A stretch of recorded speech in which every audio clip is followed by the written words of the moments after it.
नमस्कार मित्रों, आप सुन रहे हैं रेडियो हिंदुस्तान और मैं हूं आरजे रजनी।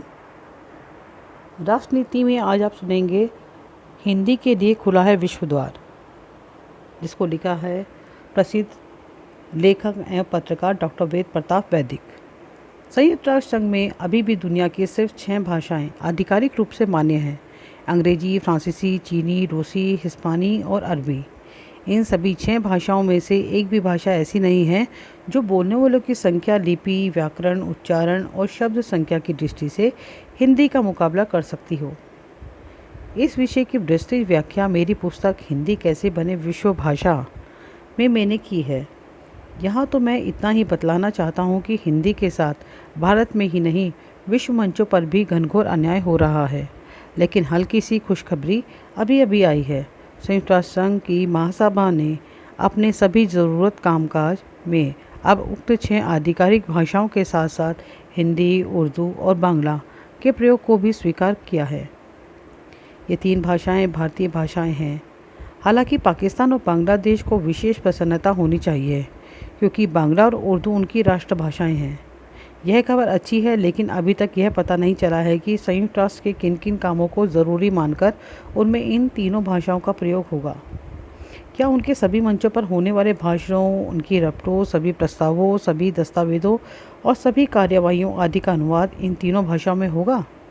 क्या इन तीनों भाषाओं में भाषण देने और दस्तावेज पेश करने की अनुमति होगी? ऐसा होना मुझे मुश्किल लग रहा है, लेकिन धीरे धीरे वह दिन आ ही जाएगा जब हिंदी संयुक्त राष्ट्र की 7वीं आधिकारिक भाषा बन जाएगी। हिंदी के साथ मुश्किल यह है कि वह अपने घर में ही नौकरानी बनी हुई है, तो उसे न्यूयॉर्क में महारानी कौन बनाएगा? हम आज़ादी का अमृत महोत्सव मना रहे हैं और हिंदी देश में अधमरी, अर्धमृत पड़ी है।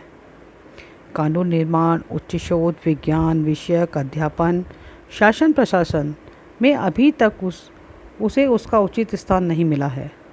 जब 1975 में पहला विश्व हिंदी सम्मेलन नागपुर में हुआ था, तब भी मैंने यह मुद्दा उठाया था, और 2003 में सूरीनाम के विश्व हिंदी सम्मेलन में मैंने हिंदी को संयुक्त राष्ट्र की आधिकारिक भाषा बनाने का प्रस्ताव पारित किया।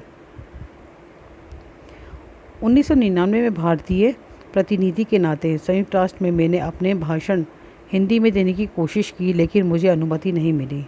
केवल अटल जी और नरेंद्र मोदी को ही अनुमति मिली, क्योंकि हमारी सरकार को उसके लिए कई पापड़ बेलने पड़े थे। विदेश मंत्री सुषमा स्वराज ने भरसक कोशिश की कि हिंदी को संयुक्त राष्ट्र की आधिकारिक भाषा का दर्जा मिले, लेकिन कोई मुझे यह बताए कि हमारे कितने भारतीय नेता और अफसर वहां जाकर हिंदी में अपना कामकाज करते हैं।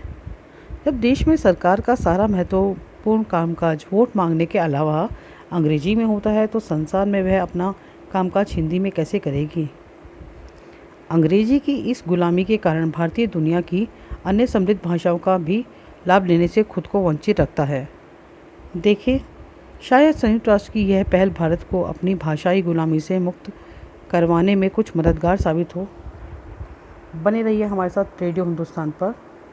सबको सिखाइए, जल बचाइए, सबको सिखाइए, पेड़ लगाइए। नमस्कार।